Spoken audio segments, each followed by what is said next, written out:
coach up about a little bit early on and doing some things defensively that they don't normally do. How much of that either was confusing or just was a little unexpected and it was part of why the offense just was so out of it? Well, I think the reason we were slow out the gate is because we had 6 plays in the first quarter, and that really be all. They weren't doing necessarily anything, we haven't ever seen or they didn't reinvent the wheel or anything. We just, our plays were set up for some other things, and then we just had to get settled in and find those things that worked against what they were doing. And once that happened, we put up a lot of stuff. Right behind him, Eric. I'm just curious what the conversation on the sideline were after you guys have been so consistent with your offense and have a couple of pickups. What the conversations were and how confident you were that things would get corrected. We were extremely confident. We just felt like we just needed to get a first down, and then we'd be rolling, and that's what happened. James? It's another week with a 100-yard game for Troy. It's not like they could let him take away one guy. How is it that you're able to keep getting the ball in despite every defense wanting to take it away? Well, I think it's a credit to those other receivers and tight ends playing out there. They can't just completely take away him or they'll get hurt by somebody else. And we've shown that over and over and over. And, Troy's strengths are really good. He's great in one-on-one situations. He just finds a way somehow to make that explosive play a game and really just help himself out with the yardage total. But everybody else, I felt like as receivers and tight ends, everybody contributed today. Everybody played a key role. And the ball was just being, spit out to a bunch of different people. Back left, Rob. No game now this next week. What do you think is the most important thing for you guys to get out of this? I think just, growing as a unit, finding the details that we got to fix and, going this next week, making sure that we fix those so that, we don't keep making consistent mistakes. Right in front of him, Eric, again. Jordan James stepping into a little bit of a different role, kind of showing more of the complete package that he is as a back. Just what did you see from him? And he did score the first touch. Yeah, he did really well. He contributes when his number's called.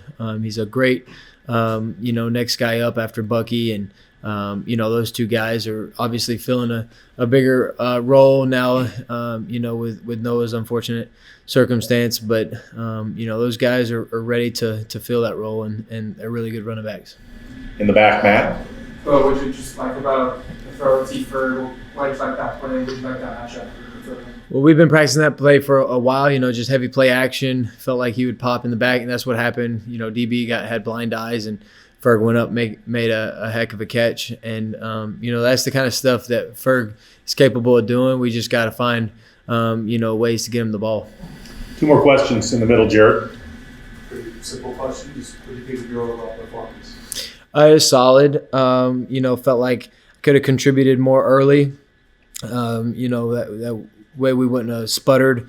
But obviously looking back, that's every hindsight's 20/20. But I felt like just a few of those incompletions, could either ran or found ways to, either give them a better ball or complete the pass.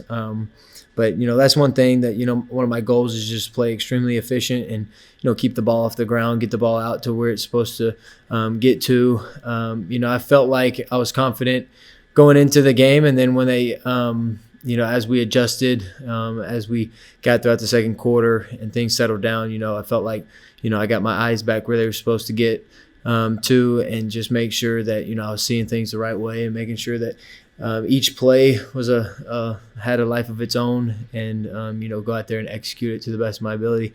Obviously, you always you miss a few and you want to go back to a few, but fortunately for us, a win's a win, and 5-0 start is exactly what you prepare for. So I'm not going to complain about that. Last question on the left, James. You literally started more games today than a quarterback in college football. What does this next one mean for maybe 2 weeks about top 10 matchup, this rivalry, last year's game and the late injury to you, 2 Heisman contending quarterbacks? What does this stage that you're about to be on mean to you? Well, I think, it's the most important game because it's the next one. And each game has a life of its own. Each game, has to be treated like it's the Super Bowl. And, it's a good thing for us that we can kind of reset with this off week and go into it fresh and ready to go. But I believe they're in the same boat. So it's going to be an all-out battle. It's going to be an all-out brawl. Especially after last year and especially how both teams have started this year. I'm extremely excited about it. I know they are too. But for us, it's the next thing. It's the next 20 miles of our march. And so how can we go about it? How can we, do it as efficiently and, as good as we can do it? And this is a big week for us. Everybody's going to be excited, but you got to keep the main thing the main thing. You got to go out there and play 11 on 11, and you got to execute when your number's called. And, at the end of the day, it's just I believe in games like this, it's who can, execute the longest, who can execute for 4 quarters, because it's going to come down to a play or two and, which side's going to make it. And, it's up to us to make sure we put ourselves in position to make those plays.